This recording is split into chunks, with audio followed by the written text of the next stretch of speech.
พุทโธตนทันลัดหูมหาพลสัพพัญโยตัญญาณภาเสติปาทุตตะโมตนสูงสุดลำเลิศ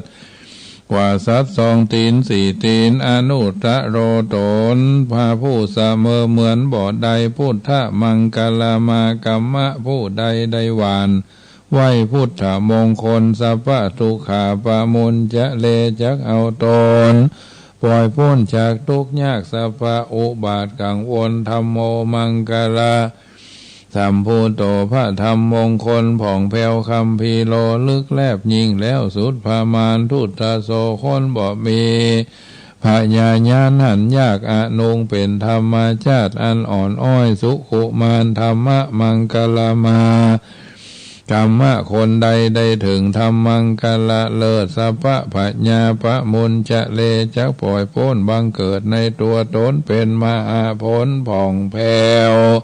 สังโฆมังกลาสัมพุโตพระทรงอันเลิศแล้วมิ่งมงคลทักขินายโยเป็นนาบุญตนวิเศษทักขินาเขตมหาศาลอนุตตะโลสูงสุดหาพระมานบ่ใดสังฆมังกลามากรรมะบุคคลใดได้ไวและปูจาสัพพะโรกาพระมุนจะเลจะได้พ้นจากโลกาอันใหญ่หลีกเว้นได้หมู่เวลาขออัญเชิญพระติรัตนาสามดวงพระแก้วจวงจงมาพกห่มเก่าหมู่ศรัทธาเพิกพ้นปล่อยยังพญาอุบาทสัพพะพญาตกังวลอ้นตะลายจำเลิ่นตนจำเลิ่นใจไปใจนั่นจุงจักมีเตียงแต่ดีหลีแด่เตอนะโมตัสสะภะคะวะโตอะระหะโตสัมมาสัมพุทธัสสะนะโมตัสสะภะคะวะโตอะระหะโตสัมมาสัมพุทธัสสะพุทธังสรณังคัจฉามิธัมมังสรณังคัจฉามิสังฆังสรณังคัจฉามิทุติยัมปิพุทธังสรณังกัจจามิทุติยัมปิธัมมังสรณังกัจจามิทุติยัมปิสังฆังสรณังกัจจามิตติยัมปิพุทธังสรณังกัจจามิตติยัมปิธัมมังสรณังกัจจามิตติยัมปิสังฆังสรณังกัจจามิสรณะกัมมะนังพุทโธสัพพัญโยตยาโนธัมโมโลกุตตโรนะวะสังโฆมัคคะพละโทจาอิเจตังรัตนาตยังเอตัสสะอนุภาเวนะสัพพะอันตรายโยวินาสันตุโนติปิโสภควาอะระหังสัมมาสัมพุทโธวิชาจรณะสัมปันโนสุขโตโลกาวิทูอนุตตโลปุริสธรรมสารถิสัทธาเทวมนุษย์สนังพุทโธภควติสวขาโตภควตาธัมโมสันทิติโกอากาลิโกเอหิปัสสิโกโอปนายิโกปัจจตังเวทิตาโพวินโยหิติสุปฏิปันโนภควโตสาวกสังโฆอุจุปฏิปันโนภะคะวะโตสาวกสังโฆยะยะปฏิปันโนภะคะวะโตสาวกสังโฆสามิจิปฏิปันโนภะคะวะโตสาวกสังโฆยะติทังจัตตาริปุริสายุคานิอัตตาปุริสาภุคลาเอสะภะคะวะโตสาวกสังโฆอาหุนายโยปะหุนายโยทักขินายโยอัญชลีกะระนิโยอนุตรังปุญญเขตังโลกัสสติยันตุนิมิตังอวะมังกรัญจโยจามนาโปสกุณาสัสสะโตปะปะกะโหทุสุปินังอากันตังพุทธานุภาเวนะวินาสเมนตุยันตุนิมิตังอวะมังกรัญจโยจามนาโปสกุณาสัสสะโตปะปะกะโหทุสุปินังอากันตังธรรมานุภาเวนะวินาสเมนตุยันตุเนเมตังอวะมังกลัญจโยจามนาโปสกุณาสัสสะโตปะปะกะโหทุสุปินังอากันตังพุทธาธรรมาสังฆานุภาเวนะวินาสเมนตุ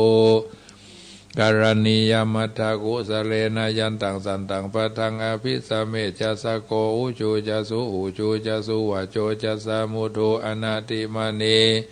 สันตุสโกจัสุภโรจะอปกิโจจะสันลาหุกาวุติสันตินทริโย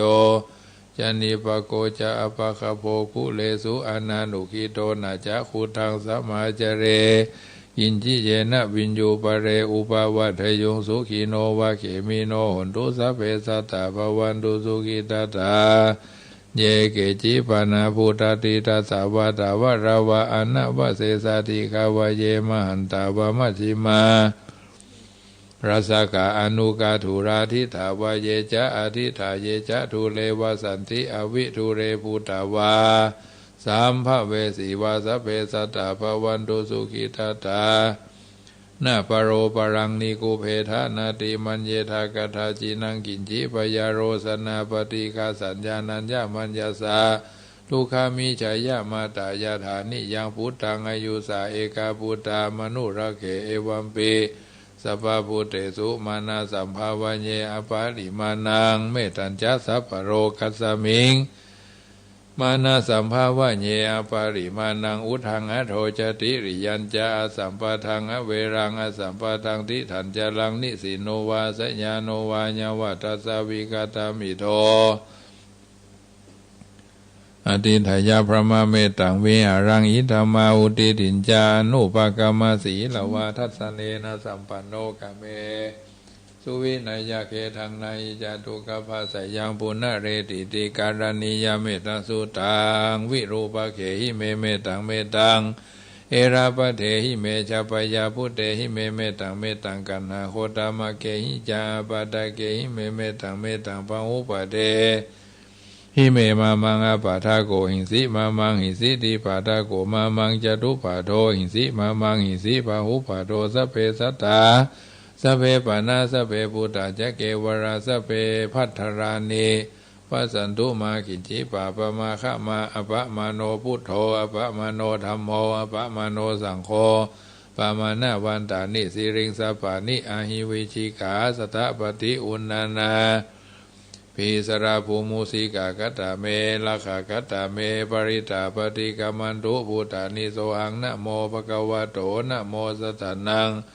สัมมาสัมพุทธานังขันธปริตังเอวเมสุตังเอกังสามายังภะคะวาสาวัตถิยังวิหารติเจตวันเนอนาถาปินดิกัสสะอัลลเม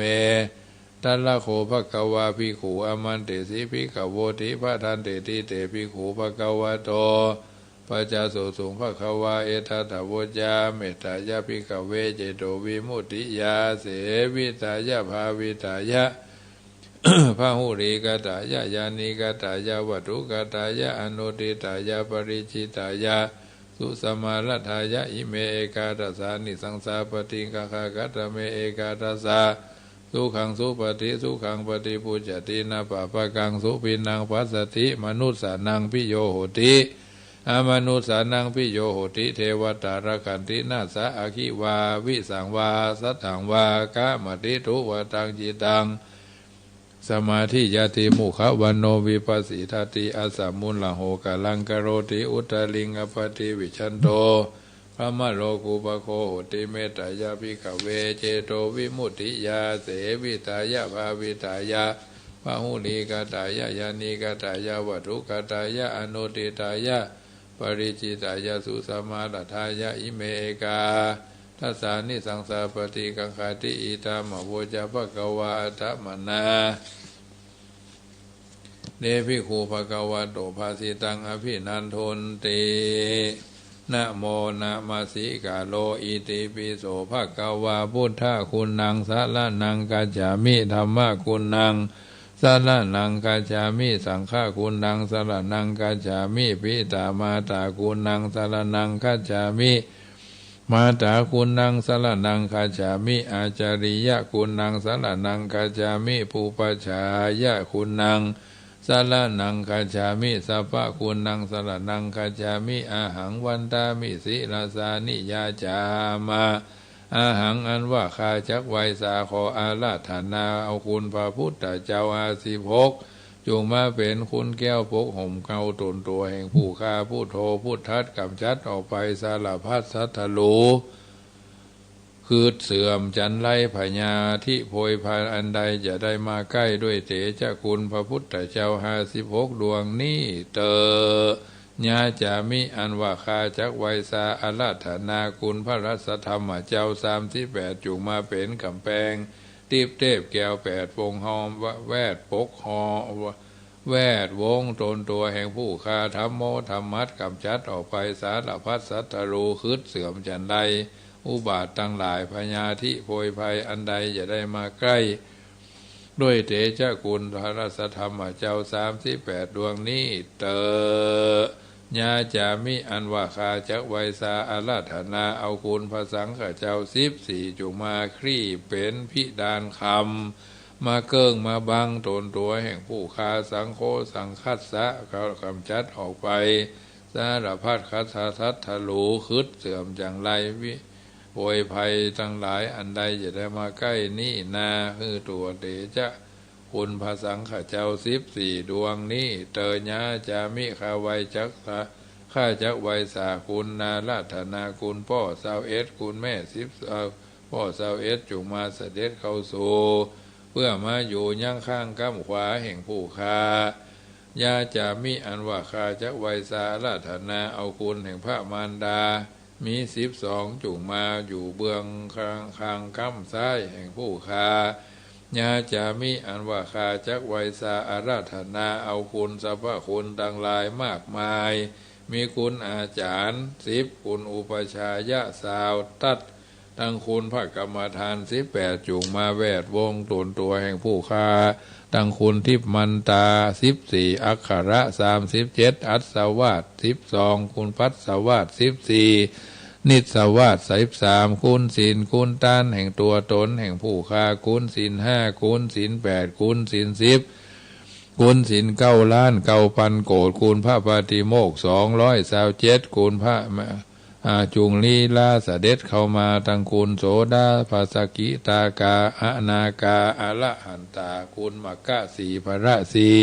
กับตั้งมหานิพพานเจ้าเป็นอันมากอนันตาคุณพระไตรปิฎกอริยธรรมเจ้าทั้ง3ถลาย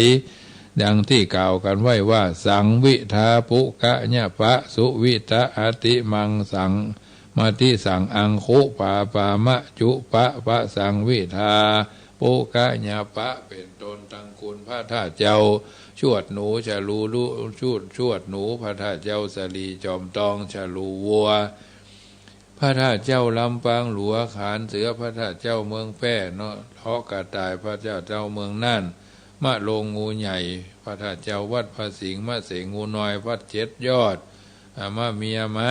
แม่แปะวอกลิงละกาไก่จอหมาคุณหมูพระธาตุเจ้า14พระธาตุเจ้า12ราศีปีเดือนวันยามอันใดอันหนึ่งมาอยู่ตนตัวแห่งท่านทั้งหลายจุงเสด็จเข้ามาตั้งแต่พระธาตุเจ้าพระแก้วเจ้าวัดพระเจ้าดอนเตาเมืองลำปางเขลางเมืองรถมาพระราชนาพระธาตุเจ้าทั้งปวงจุงเสด็จประดิษฐานอยู่ยังในบ้านในจองในหอในเฮือนในสวรมพระธาตุเจ้าหริพูนชัยพระธาตุเจ้าหลายๆที่หลายๆตั้งที่เขาหามาสร้างหางมาแปลงโดยเงินคำกำแก้วเป็นจำนวนหมื่นจำนวนแสนจำนวนล้านหลายล้าน10 ล้าน5 ล้านก็แล้วแต่จูงมาปกปักรักษาเสด็จเข้ามาประดิษฐานอยู่ในที่ควรอยู่ในที่ควรไหวในที่ควรสักการะบูชาทางนี้ทางคุณไม่สลีมหาโพธิ์ทางคุณพระพุทธเจ้านับอ่านเขาว่าเกาโกฏสังขยาทางคุณเสวกามหาสารีบุตรเถระเจ้าอยู่ข้างซ้ายโมคคัลลานะอยู่ทางขวาเป็น9ทางคุณพระเจกเจ้าพระหาพระเจกวคีพระเจกทาง4ทาง5ทั้งพระบารมี30ทัศนับจัดเขาเป็นคุณว่าได้9 ล้าน 9 โกฏจุงจักมาโพดตัดบันเสียยังกรรมและเวรในจิตใจและในตัวตนแห่งผู้คาบอเต้าแต่นั่นจะขอไหวสายังคุณพระพุทธเจ้าถ้าพระองค์ตนถัดลงมิเกิดมาเปิดบรรดาสัตว์ทั้ง4หมู่สถิตอยู่ทั่วพัตตกัปนี้เตอ นากาโลสัมภาโวภาพุทธเจ้ากะกุสันทะคือใดตะคือใดนะตัวนั่นจงมาบังเกิดถือเป็นธาตุน้ำชุ่มฉ่ำไปทั่วตัวนวะกาโลสัมภาโวโหตุภาพุทธเจ้าโกนากามนะคือใดมะตัวนั่นจงมาบังเกิดถือเป็นสุธาตุโลมรายสื่นชมทลาบไปในตัวภากาโลสัมภาโวท่าพุทโหตุพระพุทธเจ้ากัสสปะคือใดพระตัวนั้นจงมาบังเกิดคือเป็นธาตุไฟเผาไหม้ในอาหารและเอาปุ่นทั่วกายานะทะกาโลสัมภาโว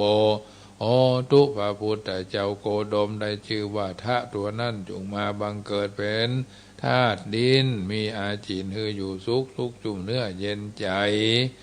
ยะกาโลอันนั่นก็เป็นพระเมตไตรเจ้ายะตัวนั่นก็มาบังเกิดคือเป็นอากาศธาตุสลายสลาบไปในตัวนะโมข้าไหวพระเกียวแก่นไทยจุองค์บัดนี้จักกะทากาทำฐานนึกถึง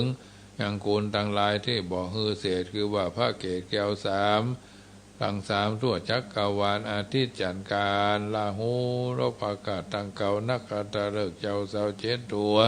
กุลนักขัตฤกษ์พระเพิงหกพระพายเจ็ดกุลพระนาลายแปดกุลพระอากาศสิบกุลพระตรีนิสิงเห12พญาอินทราพญาพรหมพญายมราชคุดนาคน้ำพระละไมไอสวนและมาอินสวนจุเทวดาทั้งมวลรอดถึงทั้งเท่าทั้งสี่อัตตะละทะเป็นต้นพระแม่ธรณีมวยผมหีดมวยผมอยู่ที่ธาตุหรือธาฐานที่ศักดิ์สิทธิ์ทั้งหลายพระราศีตาไฟราศีนาไลฤาษีนารอดฤาษีสัมภมิตรจุมาติดต่อการกายะตะวานแห่งผู้คาทั้งหลายเตชะคุณนั้นเป็นโคมจงฮือมังเกิดเป็นมังคลาภัยใจพุทธะต่างๆธรรมะต่างๆสังฆะต่างๆสัพพะคุณะต่างๆทวารต่างๆคูทังอะโทนะโมต่างๆกายะพุทธะพุทธะโอคุมะพุทธะกายะวาจาวาทะอุโสอะอุอังอิติปิโสภะคะวานะมามิหังสาลานังคัจฉามิเอาละสถานาบุญทั้งหลายเราจะหันว่าช่วงนี้เป็นช่วงแห่งการทำบุญโดยเฉพาะบวชภาคฤดูร้อนสร้างศาสนทายาทเนาะทานอย่างใดจึงจะมีผลนักมีอานิสงส์หลายบัณฑิตผู้รู้ก็กล่าวเอาไว้ว่าในตาณสูตรอังคุตรนิกายอสัตตกนิบาตข้อที่49พระพุทธเจ้าตรัสถึงเหตุปัจจัยที่ทำฮื้อตานที่ฮื้อแล้วมีผลนักและบ่มีอานิสงส์นักและเหตุปัจจัยที่ทำฮื้อตานที่บ่ฮื้อที่ฮื้อแล้วย่อมมีผลนักและมีอาการอานิสงส์มากไว้ดังนี้ว่าบุคคลบางคนฮื้อตานด้วยความหวังว่าเมื่อตายไปแล้วจะได้เสวยผลของตานนี้เมื่อตายไปแล้วก็ได้ไปเกิดเป็นเทวดาทั้งโลกจาตุมหาราชิกาสิ้นกรรมสิ้นฤทธิ์สิ้นพยศหมดความเป็นใหญ่ในเทวโลกกลับมาสู่ความเป็นอย่างนี้ถึงกลับมาเกิดในโลกนี้แถมทานอย่างนี้เพิ่นเขาว่ามีผลนักแต่บ่มีอานิสงส์เท่าใดเลยนะเพราะว่าหวังหั่นหวังนี่เกินพอดีเนาะมันก็ซื้อน้อยหวังนักอีกอันนี้ก็ถือว่าเป็นธรรมชาติของมนุษย์สองคนบางคนบ่ได้ฮื้อตานเพราะหวังผลของตานแต่ฮื้อสั้นแต่ในฮื้อตานเศรษฐีฮื้อตานเพราะรู้ว่าทานนั้นเป็นของดีเป็นบุญเป็นกุศลยิ่งขึ้นเมื่อตายไปแล้วก็ได้ไปเกิดเป็นเทวโลกจันดาวดึงส์สิ้นกรรมสิ้นฤทธิ์สิ้นพยศสิ้นความเป็นใหญ่เป็นโตในสถานที่ต่างกล่าวพิก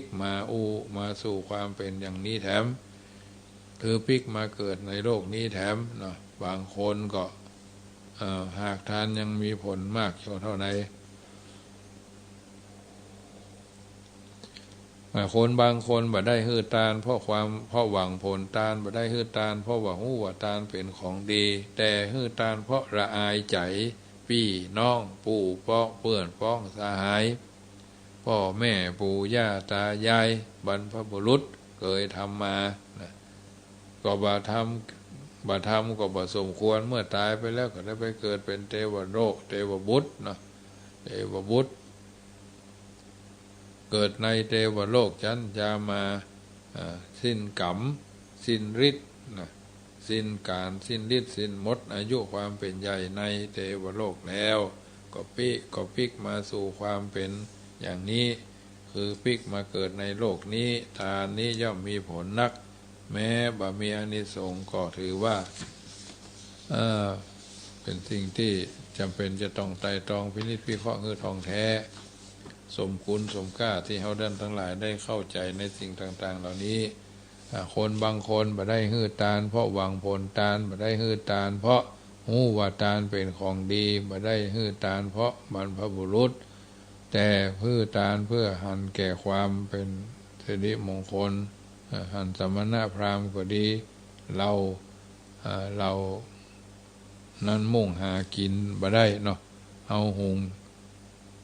หากินบ่ได้แต่เฮาหุงหากินได้แต่ถ้ามีภัยสมควรก็เมื่อตายไปแล้วก็ได้ไปเกิดเป็นเทวโลกจันตุสิทธิ์สิ้นกรรมสิ้นฤทธิ์สิ้นพยศหมดความเป็นใหญ่ในเทวโลกแล้วก็พลิกมาสู่ความเป็นอย่างเนี้ยคือพลิกมาเกิดในโลกนี้แถมทานยังนี้มีผลนักและบ่มีอานิสงส์มากหลายคนบางคนบ่ได้ฮื้อตาลเพราะหวังผลของตาลบ่ได้ฮื้อตาลเพราะรูปหูว่าตาลเป็นของดีบ่ได้ฮื้อตาลตามบรรพบุรุษบ่ได้ฮื้อตาลเพราะหันว่าสมณพราหมณ์ทุกหุงหากินบ่ได้แต่ฮื้อตาลเพราะต้องการจำแนกแจกพานเหมือนฤาษีทั้งหลายในปางก่อนในพระกฐรรมของในคณะกฐรรมมหาทานแล้วเมื่อตายไปแล้วก็ได้เกิดในเทวโลกจันตาอนิมานรตีเนาะสิ้นกรรมสิ้นฤทธิ์สิ้นพยศหมดความเป็นใหญ่แล้วก็กลับมาสู่ความเป็นอย่างนี้คือกลับมาเกิดในโลกนี้แถมทานอย่างนี้มีผลนักแต่บ่มีอานิสงส์มากนักบางคนเกิดในโลกนี้พอบ่ได้ฮื้อตาลเพราะหวังผลงานบ่ได้ฮื้อตาลด้วยว่าตาลนั้นเป็นของดีใจเป็นของดีเนาะบ่ได้ฮื้อท่านบรรพบุรุษนะฮื้อท่านตาลฮื้อท่านตาลตามบุรุษเนาะแต่ว่าฮื้อตาลเพราะว่าหันว่าสมณพราหมณ์หุงหากินบ่ได้ตาลบ่ได้ฮื้อตาลเพราะต้องการจำแนกตาลเหมือนฤาษีทั้งหลายฤาษีทั้งหลายก็ถือว่าในปางก่อนได้กระทำงานร่วมกันมาแต่ในทานเพราะคิดว่าเมื่อฮื้อแล้วจิตใจจะเลื่อมใสโสมนัสยิ่งนักเมื่อตายไปแล้วก็ได้ไปเกิดเป็นเทวโลกชั้นปรมินนิปะละนิมิตวสวดีนะสิ้นกรรมแล้วหมดความเป็นใหญ่แล้วพลิกมาสู่ความเป็นความเป็นอย่างนี้คือว่าพลิกมาเกิดในโลกนี้แถมทานอย่างนี้มีผลนักแต่บ่ฮื้อมีอานิสงส์แต่บ่มีอานิสงส์นักนะมีผลนักแต่มีอานิสงส์นักบางคนในโลกนี้บ่ได้ทานเพราะหันแก่ที่กล่าวมา6อย่างข้างต้นนั้นแต่ฮื้อทานเป็นเครื่องปรุงแต่งจิตฮื้อทานครับเป็นเครื่องอาศัยขัดเกลาเนาะขัดเกลาหมดจดจากกิเลสด้วยอำนาจของสมถะวิปัสสนาจนได้ฌานและบรรลุเป็นพระกีณาสพเมื่อตายไปแล้วไปเกิดเป็นในพรหมโลกสิ้นกรรมสิ้นพยศสิ้นฤทธิ์หมดความเป็นใหญ่ในพรหมโลกก็เป็นผู้บ่ต้องพลิกมาเกิดในโลกนี้แถมเป็นต้นนะอันนี้เป็นต้นหมดความเป็นใหญ่ในพรหมโลกบวชทานชนิดนี้เป็นทานที่มีผลนักและมีอานิสงส์นักโดยสรุปความว่าทานชนิดใดก็ตามแต่เป็นปัจจัยต้องเกิดแถมทานชนิดแม้มีผลนักก็ได้ไปเกิดที่ดีมีความสุขอันเป็นทิพย์แต่ทานที่ยังมีอานิสงส์ได้นักก็เพราะสามารถจะทำให้หมดจดจากความเป็นผู้มีกิเลสส่วนบวชชนิดใดส่วนทานชนิดใดเป็นปัจจัยให้บ่ต้องเกิดแถมทานชนิดนี้ชื่อว่าทานมีผลนักด้วยมืออาชีพมากโดย พอทำให้เกิดมดกิเลสนะฉะนั้นอานิสงส์นักในที่นี้หมายถึงการมดจากกิเลสบ่วงจากกิเลสทั้งปวงบ่ต้องเกิดแถมจริงอยู่การเกิดในสวรรค์แต่ละจันทร์มีความสุขนักเพราะได้รับกามคุณอันเลอเลิศประเสริฐสีที่เป็นทิพย์เทพทั้งนั้นละเอียดปราณีตขึ้นไปโดยลำดับชั้นและพระพุทธเจ้าก็ได้เสด็จได้ตรัสว่ากามคุณทั้งหลายเป็นของเลวเป็นของชาวบ้านเป็นของชวนให้เกิดหลงไหลเป็นของมีสุขน้อยแต่มีโทษนักก็คือเพราะฉะนั้นพระพุทธเจ้าก็เขาก็แสดงธรรมคืออนุบุพิกถาแก่คฤหัสถ์ชาวบ้านคือทานรักษาศีลเพิ่นว่ารูปเสียงกลิ่นรสโผฏฐัพพะสิ่งต่างๆเหล่านี้น่ารักใคร่น่าพอใจเนี่ยเพราะนั้นว่าอันเป็นเรื่องอนุบุพิกถานะก็ถือว่าเป็นมังคละอย่างยิ่งวันนี้ไปอู้เรื่องทานที่มีผลนักผลหลายฝักใฝ่ใส่ใจกันทำบุญกันไปตามนั้นอันนี้ส่งของการสร้างบุญบารมีเนาะบุญบารมีทานศีลภาวนาวิธีสร้างบุญสร้างบารมีเหล่านี้ก็ถือว่าในพระพุทธศาสนามีอยู่3ขั้นตอนก็คือการให้ทานการรักษาศีล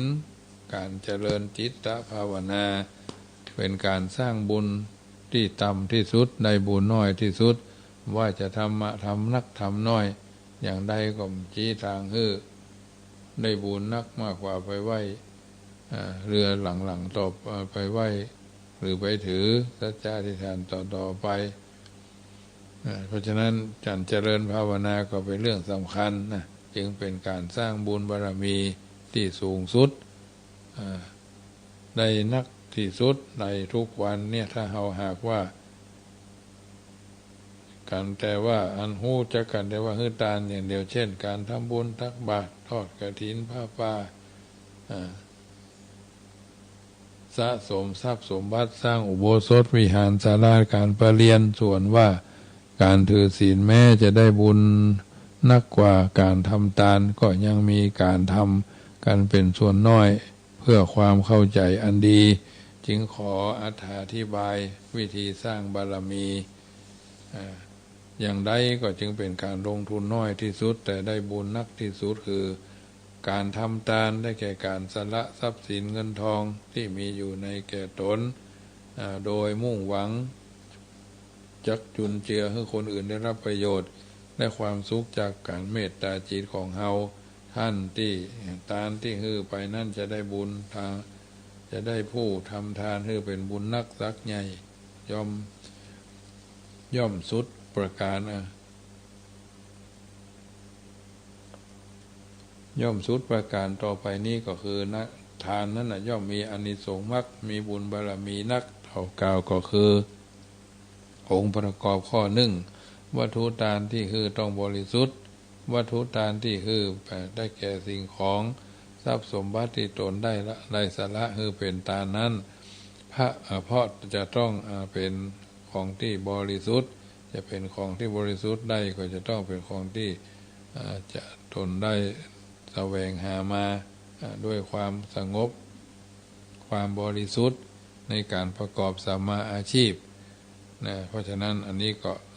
บางครั้งก็ไปทำบดีบาให้มากับทรัพย์สินเงินทองเงินทานนะ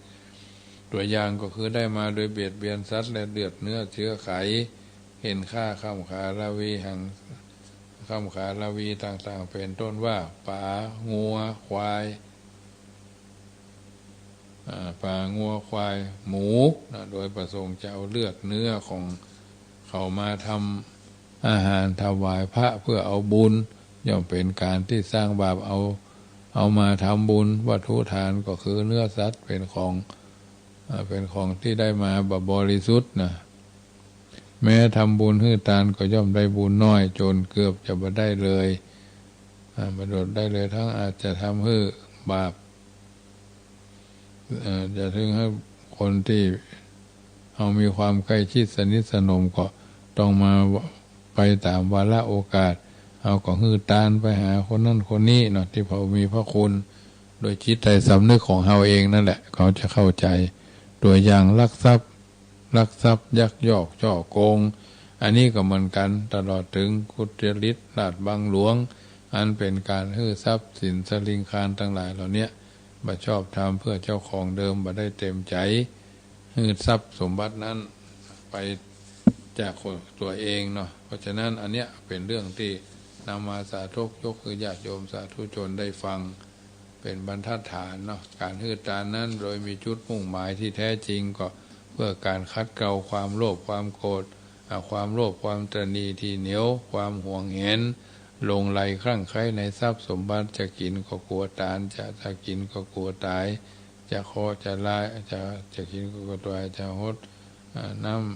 ำทั้งหลายต่างๆเหล่านี้เพราะฉะนั้นมีจุดมุ่งหมายแท้จริงคือการขจัดความโลภในจิตในใจเรียกว่าเจตนาในการให้บริสุทธิ์คณะผู้จารย์พวกเว้นตานอยู่เป็นประจำว่าบุพเจตนาอันนี้ก็เป็นที่เป็นเว้นตานเอาใส่ใจสนใจระยะของก่อนที่จะฮื้อตานนั่นก็มีจิตใจโสมนัสร่าเริงเบิกบานมาเริงเบิกบานพอหู้ที่ว่าเขาจะรักษาโรคชนิดก็ยินดีฮื้อตานเพื่อสงเคราะห์ผู้อื่นให้ได้รับความสุขเพราะทรัพย์สินของเฮาระยะที่กำลังลงมือฮื้อตานระยะที่กำลังลงมือตานนั่นอยู่นั่นเองก็ทำด้วยจิตใจโสมนัสปราบปลื้มยินดีกันเป็นส่วนใหญ่เมื่อเจตนาการฮื้อตานบริสุทธิ์พุทธพองดีพร้อมทั้งสามระยะดังกล่าวมาแล้วถ้ายังประกอบด้วยวิปัสสนาแห่งตัวก็จะดีเพราะทำทานเพราะอยากได้ทำทานเอาหน้าทำทานอวดคนอื่นสร้างโฮงเฮียนสร้างหัวโฮงเฮียนสร้างส้วมสร้างอย่างตัวอย่างนะใส่ชื่อตัวซื้อระฆังไปตานก็ใส่ชื่อไปยืนถ่ายภาพลงโฆษณาในหน้าหนังสือพิมพ์เพื่อให้ได้รับความนิยมยกย่องนับถือโดยที่แท้จริงโดยบ่ได้แล้วตนบ่ได้มีเจตนาที่จะสงเคราะห์ผู้ใดเรียกว่าทำทานด้วยความโลภทำเพื่อขจัดความโลภทำงานด้วยความอยากได้คืออยากได้คืออยากได้หน้าได้เกียรตินะได้สรรเสริญได้ความนิยมนับถือทานด้วยความฝืนใจก็เพราะว่าเสียใจในการทำทานน่าเสียดายที่มีครูบาอาจารย์ที่เป็นพวกพ้องนะตนเองก็บ่มีศรัทธาที่จะทำหรือบ่มีศรัทธาที่จะอยู่ในจะชื่อที่จะอยู่พ้องแต่เสียทรัพย์ก่อนเมื่อทรัพย์สมบัติพวกเรียอะไรบอกวนจำจะต้องทำใจฮื้อตานเพราะเกรงใจอันนี้ทำตานด้วยความฝืนใจทำด้วยความโลภต่อมาความโลภคืออยากจะได้อยากจะมีพระรานิสงส์ของการทำทานเป็นเครื่อง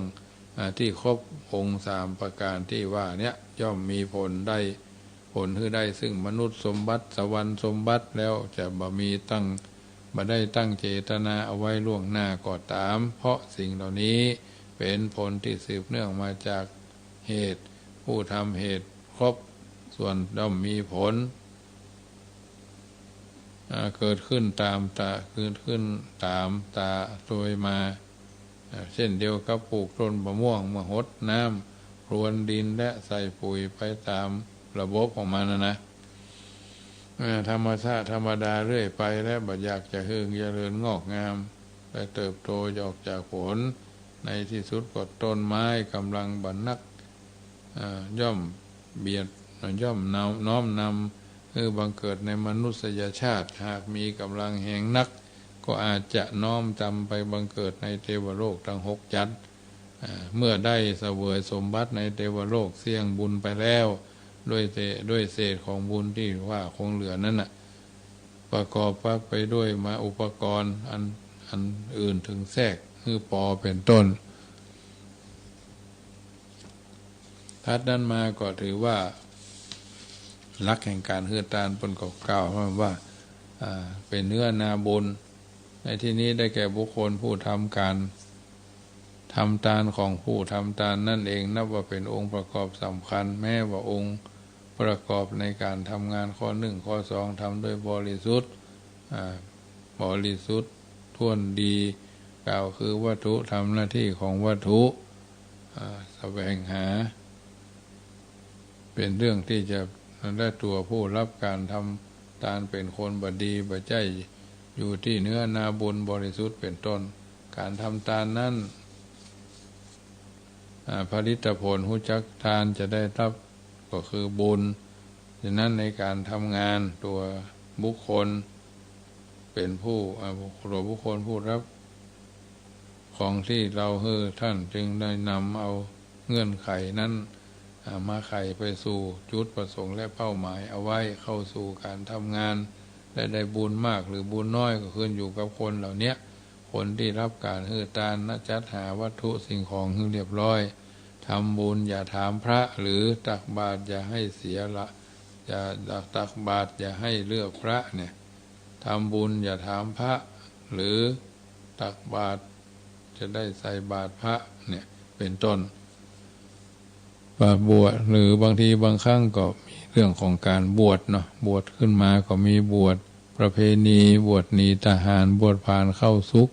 บวชสนุกตามตัวเพื่อนเพราะฉะนั้นธรรมวินัยใดๆท่านบ่ได้สนใจเพียงแต่เอาผ้าเหลืองมาห่มกายท่านก็นึกตอนที่เป็นพระและเนื้อนาบุญเต็มแล้วจึงป่วยการที่จะก้าวไปถึงศีลปฏิโมกข์227แม้แต่จะเพียงศีล4ศีล5ก็ยังเอาแน่บ่ได้ว่าท่านว่าครบหรือไม่ท่านอธิษฐานครบหรือยังทำนองนั้นนะทำอย่างใดจึงได้พบกับสิ่งที่เป็นเนื้อนาบุญก็ต้องเฝ้ารอแล้วก็รอคอยไปเรื่อยๆจนกว่าจะถึงจุดประสงค์และเป้าหมายดังที่เขาว่าเขาหวังเอาไว้เป็นปกติกับบรรดาสถานาบุญทั้งหลายที่ฟังรายการเสียงธรรมนำสุขมาเมื่อหัวค่ำเสียงธรรมก่อนรับตามาช่วงทุ่มถึง2 ทุ่มก็ขอบอกเจริญปอนเนื่องด้วยวัดจังกรรมจะได้จัดกิจกรรมถวายเป็นพระราชกุศลเป็น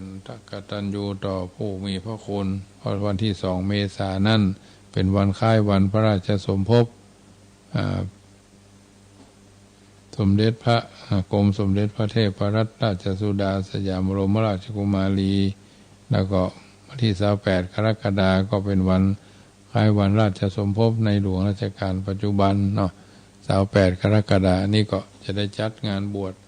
บรรพชาอุปสมบทขึ้นวันที่6 เมษายนวันที่23นี่ก็ส่งตัวบุคคลที่จะบวชเนาะมาทำนี่อันนี้ถือว่าเป็นเรื่องที่เป็นเนื้อนาบุญเนาะงานบุญงานกุศลเกิดขึ้นทั้งนี้ทั้งนั้นก็วันสำคัญของสถาบันพระมหากษัตริย์วัดจังกรรมก็สนองงานด้านนี้บรรพชาอุปสมบทก็คงจะเป็นชุดที่2เนาะช่วงแรกนี่วันที่6 เมษายนนี่ก็บรรพชาอุปสมบทอุปสัมปทาเปกโดยนี่ในวันที่เพิ่นจะบวชวันที่6เนาะเมษายนสถานาบุญท่านใดให้เป็นเจ้าภาพร่วมบุญก็เป็นเจ้าภาพตนละ 1,500 ตนละ 3,000 บาทเนาะพาเนรนี่ตน 1,700นะแค่ตะอีก็ไปจัดไก่แล้วนะทั้งนี้ทั้งนั้นถ้าบัดไฟประจัดก็บ่ฮู้เนาะมันเป็นเรื่องเกี่ยวกับรายรับรายได้รับรายจ่ายแล้วก็รายเหลือสิ่งต่างๆเหล่านี้เป็นเนื้อนาบุญที่เฮาท่านทั้งหลายจะควรจะสร้างเนาะมีลูกหลานตันเต้าคนฮู้จักมักคิดกันในใกล้ๆสำหรับงานมงคลก็ถือว่าครั้งหนึ่งเขาได้มาบวชในทางพระพุทธศาสนาก็ถือว่าเป็นบุญแล้วที่ได้เพิ่นเอาไปคนได้ลาภอันประเสริฐลาภในที่นี้ก็จะควรจะรักษาให้ดีเสมอต้นเสมอปลายก็จะเกิดเป็นบุคคลนั้นมีทรัพย์สินสลิงคารไปตามวาระโอกาสเพราะฉะนั้นวันนี้รายการเสียงธรรมก่อนรับตาก็มาถึงช่วงสุดท้ายเลยสุดท้ายก่อนนำรายการจะท่านไปก็บอกเจริญพรข่าวสารงานบุญวัดจังกรรมบวชพระภิกษุวันที่6 เมษายนตุเจ้าเก้าตนละ 3,000 บาทเนนตนละ 1,700นี่วันที่11วันที่1 พฤษภาถึงวันที่ 15 พฤษภาที่วัดห้วยเกียงตำบลแม่วินอำเภอแม่วางเนอะอันนี้บวชเนนภาคดูร้อนเป็นปีแรกของเปิ้นก็จะได้ไปช่วยกันประคับประคองให้งานเหล่านั้นเป็นไปด้วยดีบ่คือมันสะดุดบ่คือมันติดขัดเพราะฉะนั้นเมื่อเฮาท่านทั้งหลายเข้าใจในเรื่องต่างๆเหล่านี้ก็พิจารณาปรับใจเนอะเปิ้นบอกว่า10 จ้า20 จ้าอย่าไปจ้าอย่างหอย10 ฝอย20 ฝอยฝอยคือสิ่งที่มีประโยชน์10 โคตร20 โคตรคือโคตรเนี่ยอย่าไปโคตรในหน้าที่การงาน10 ผ่าน20 ผ่านจะไปผ่านพ่อผ่านแม่10 ทวง20 ทวงจะไปเป็นคนทวงความเจริญ10 เกิน20 เกินอย่าไปเกินตาจั่ง10 ฟัง20 ฟังคือฟังทำคุณงามความดี10 มี20 มีคือมีศีลมีธรรม10 นำ20 นำอย่านำไปในทางที่เปรี่ยว10 แอว20 แอวบ่แอวเมื่อค่ำยามคืน10 อื่น20 อื่นบ่ได้อื่นหาค้อน10 ฟ้อน20 ฟ้อนคือฟ้อนคือมีเจิงมีลาย10 อาย20 อายคือละอายต่อบาป10 กราบสังกราบคือกราบเป็นจังคบดิษเป็นต้นเนาะอันนี้เป็นนำมาเอิ้นเจริญพรให้ญาติโยมท่านผู้ฟังทั้งหลายได้ยินได้ฟังแล้วก็นำไปเป็นข้อพิจารณาเนอะสำหรับเป็กทุเจ้า9 ตนละ 3,000 เนน30 รูปละ 1,700 บาทภัตตาหารเจ้า 1,500 บาทภัตตาหารเพล 2,500 บาททั้งน้ำดื่มน้ำอันอย่างข้าวสารก็เอามาร่วมทำบุญได้เนอะมีโอกาสก็หรือจะทำบุญกองทุนเข้าล้นบาทก็ธนาคารกรุงไทยโลตัสป่าซางก็7980021894 7980021894อันนี้เป็นเบอร์พร้อมเพย์ก็ได้เนาะกองทุนละ109 บาทเพราะฉะนั้นคือจะได้ไฟใจถึงแปลงใจตึงก็โทรศัพท์ทักทายกันเวลาจัดกิจกรรมช่วงเวลาอื่นๆเนอะวันนี้ก็คงจะขอนำรายการจากท่านไปก่อนวางนี้ก็มีกับงานข่าวดำวันพุธก็จะไปข่าวดำหาเหมาะอีกวันนี้ก็เขาแจ้งมาว่าได้ถึงแก่กรรมลงก็เราคงจะได้ไปวันรูดวันพุธคือมันเรียบร้อยวันนี้ก็ไม่ได้เข้าละปูนสักกรรมเพราะว่าบ่มีรถคนรถส่งประจำไปส่งคนไข้ไปโรงพยาบาลสวนดอกนะบ่าย2ยังมาออกจากสวนดอกด้วยนะก็เลยได้เข้าไปเวียงละกรรมเพราะฉะนั้นวันนี้ธรรมาภาพขออ้างอิงเอาคุณพระศรีรัตนตรัยคือคุณพระพุทธพระธรรมพระสงฆ์คุณพ่อ21คุณแม่12มาเป็นชัดแก้วพิดานคำคลี่มุงบังให้เจ้าสถาท่านอาจารย์ผู้เป็นเจ้าอาวาสผู้เป็นเจ้าสำนักผู้เป็นเจ้าที่พักสงฆ์อันใดอันหนึ่งก็แล้วแต่ได้ฟังรายการนี้ก็มอบเป็นปฏิพรคือรับเป็นสุขตื่นเป็นสุขหิปันมาหาปันได้ขึ้นเร็วเตียวต้องขึ้นล่องต้องเตียวก็สำเร็จตามเจตนาปารภดังที่ปรารถนาวันนี้ขอนำรายการจากท่านไปก่อนรัตนัตยานุภาเวนะรัตนัตยเตจสาพุทโธบังซ้ายธัมโมบังขวาสังโฆบังกายาอะระหังบังเกสาอะระหังพุทโธนะโมพุทธายะอายุวันโนสุขังปะลังขอเจริญพร